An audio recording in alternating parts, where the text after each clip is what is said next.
అభినయంతో పాటు అద్భుతమైన గాత్రం కూడా కలిస్తే మన హీరోయిన్ సరిత గారిలాగే ఉంటుంది.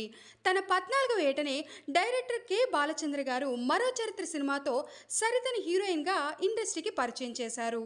సరిత గారి అసలు పేరు అభిలాష. కొన్ని కారణాల వల్ల బాలచంద్ర గారు ఇంకా ఆత్రేయ గారు సరిత అని పేరు పెట్టడం జరిగింది.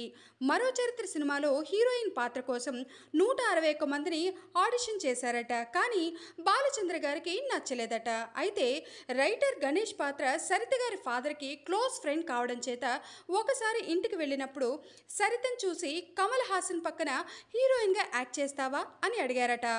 కమల్ హాసన్ గారి మీద ఉన్న ఇష్టం చేత వెంటనే ఓకే చెప్పేశారట సరిత గారు. అప్పుడు తను 8th క్లాస్ చదువుతున్నారట. ఆడిషన్కి శారీ కట్టుకుని వెళ్ళారట సరిత గారు. బాలచందర్ ఇంకా ఆత్రేయ గారు పాట పాడమని సరిత గారిని అడిగారట. వెంటనే నేల మీద పడుకుని ఏ దేవిలో విరిసిన పారిజాతమో అని పాట పాడుతూ యాక్ట్ చేశారట. వెంటనే అదేమిటమ్మా కింద పడుకున్నావు అని బాలచంద్ర గారు అడిగితే ఇది గార్డెన్ సార్ అని అన్నారట. వెంటనే బాలచంద్ర గారితో పాటు అక్కడున్న వారందరూ పక్కన నవ్వేశారట. మరో చరిత్ర సినిమాలో సరిత గారిని హీరోయిన్గా పెట్టడం కమల్ హాసన్ గారికి నచ్చలేదట. అంతేకాకుండా మూవీ రిలీజ్ అయిన ఫస్ట్ వీక్ హీరోయిన్ అస్సలు బాలేదు, చాలా పెద్ద మైనస్ అనే టాక్ వచ్చిందట. కానీ సెకండ్ వీక్కి హీరోయిన్ ఈ మూవీకి ప్లస్ పాయింట్, తనే ఈ మూవీకి హైలైట్ అనే టాక్ వచ్చిందట. సరిత గారికి మల్లెపూలు అంటే కూడా చాలా ఇష్టమట. మరో చరిత్ర సినిమాతో సరిత గారి మీద అభిమానంతో అభిమానులందరూ మల్లెపూల మొక్కలు కూడా పంపించారట. కేవలం బాలచంద్ర గారి డైరెక్షన్లోనే 23 సినిమాలు యాక్ట్ చేశారు సరిత గారు.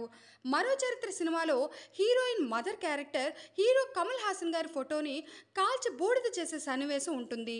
దానిని హీరోయిన్ కాఫీలో కలుపుకుని తాగాలి అని డైరెక్టర్ చెప్పినప్పుడు నిజంగానే ఆవిడ కలుపుకుని తాగేశారట.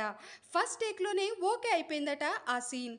అలాగే బాలచంద్ర గారి కోకిలమ్మ సినిమాలో డెఫ్ క్యారెక్టర్ చేశారు సరిత గారు. ఒక సీన్లో పక్కన టపాసులు పేలుస్తారు. డెఫ్ కాబట్టి ఎటువంటి రియాక్షన్ ఇవ్వకుండా క్యాజువల్గా బియ్యం ఏరుతూ ఉండమని చెప్పారట.